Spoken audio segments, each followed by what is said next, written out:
Hello everyone. ये South Korea के ओएसपीआई के मार्केट के एनालिसिस है। बेसिकली जस्ट अभी एक न्यूज़ काफ़ी चल रहा है कि साउथ कोरियन के जो ईटीएफ्स हैं, मेजर ईटीएफ्स और जो इंडेक्स हैं, वो सडनली अपने हाई से 30% कोलैप्स कर गया है और बहुत ज़्यादा लाइक एक वरिंग सिचुएशन है साउथ कोरिया में। और उसको एक रिलेटेड चीज़ को लेके चल रहे हैं कि हो सकता है उसका इम्पैक्ट ग्लोबली हो, जिस तरीके से एआई और हर चीज़ का एक चल रहा है। तो उसकी एक क्लैरिटी देने के लिए मैंने एक वीडियो बनाया है। सो बेसिकली ये साउथ कोरिया का इंडेक्स है KOSPI, as you can see. तो उसके एनालिसिस करते हैं। तो ये आपका जो चार्ट हमारे पास 1981 से अवेलेबल है। तो ये आपका जो आप देख सकते हैं कि हाई उसने लगाया था 89 पे, फिर यहाँ पे उसकी करेक्शन चली थी एंड 89 के बाद ये 94। सो बेसिकली काफ़ी ये भी एक तरीके का बेयर फेस था। फिर 94 के बाद सडनली ये नीचे आया। मे बी ये एशियन क्राइसिस था, उसकी वजह से नीचे आया और ये जो करेक्शन यहाँ पे जो था फर्दर कंटिन्यू हुआ। अगर मैं इसको कंपेयर करूँ यहाँ से, सो इसने 600% 6 टाइम्स हो गया था इंडेक्स। तो इंडेक्स जो 6 टाइम हुआ था उसी का इम्पैक्ट है कि वो करेक्शन कंटिन्यूड रहा। और ये जो करेक्शन है 89 से लगभग आपका 2005 तक चला। तो 2005 तक ये जो करेक्शन था, फिर ये आपका यहाँ फिनिश हुआ और ये 2007 की जो बुल रैली थी इसमें इंडेक्स ने पार्टिसिपेट किया। बट यहाँ से वो ज़्यादा चला नहीं। If you can see this, only 100%। यहाँ से जो प्राइस उसकी 1989 में थी, वही प्राइस जो था 2005 में जब उसने ब्रेक किया, तो 7 में टॉप तो लगाया, लेकिन इसको मैं टॉप कहूँगा नहीं या मैं बुल मार्केट कहूँगा, क्योंकि मार्केट ने जो इतना बड़ा करेक्शन किया है उसका just 100% return is nothing. So basically it was a event based moment. तो एक ब्रेकआउट था और इवेंट भी था, उस पर चला, फिर यहाँ पे क्रैश हुआ, यहाँ पे उसने करेक्शन भी किया एंड सो ऑन, वो अपना कंटिन्यू किया आगे चलना।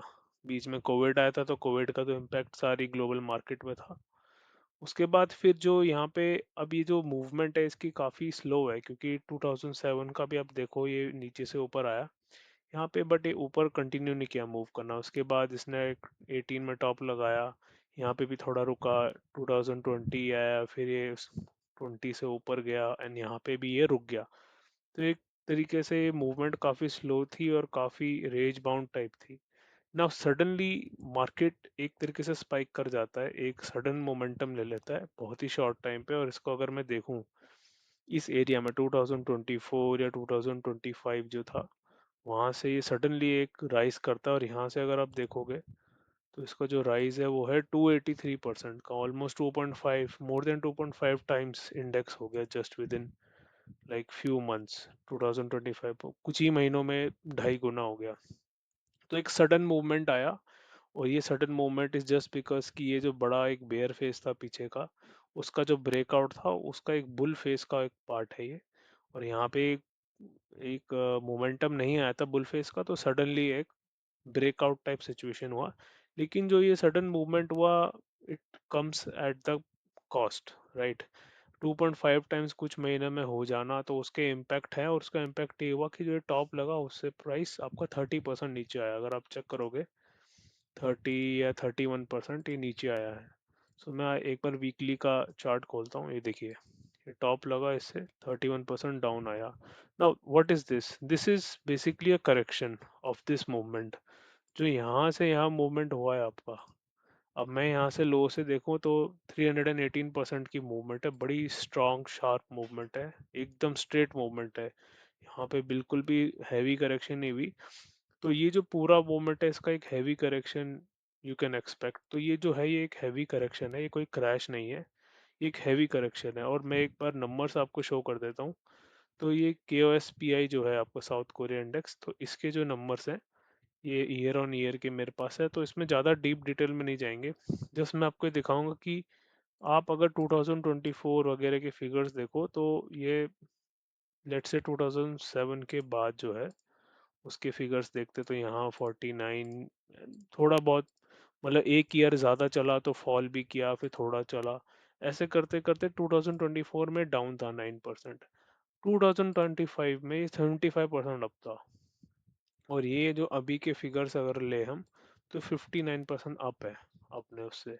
तो ये जो जो फिगर्स है ये वाले, ये बहुत हैवी फिगर्स हैं। तो 75% एक इंडेक्स का चलना इज समथिंग।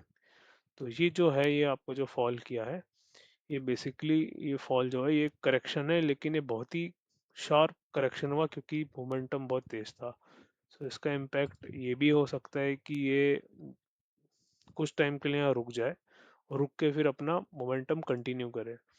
सो मेरे को ऐसा लगता है जो बुल मार्केट अब होने वाली है स्टार्ट, या होगी, या हम उसके बीच में ही है, तो ये उसके एक पार्टिसिपेशन का ही सिम्टम है। ये है कि इतना मूवमेंट चलने के बाद ऐसा मुझे नहीं लगता कि सडनली ये चलेगा, लेकिन लाइक थोड़ा यहाँ करेक्शन तो करेगा ही, क्योंकि इतना मूवमेंट इसने ले लिया। So there is no need to worry, ऐसा कोई क्रैश का है नहीं, and there will be no impact in the Nifty as well. Nifty का मैं पहले ही बता चुका हूँ कि निफ्टी अपने एक करेक्टिव फेज में, बेयर फेज में भी नहीं है, और वो सूनर और लेटर कुछ महीने बाद ब्रेकआउट भी दे देगा। So this is my analysis for south Korea. Thank you.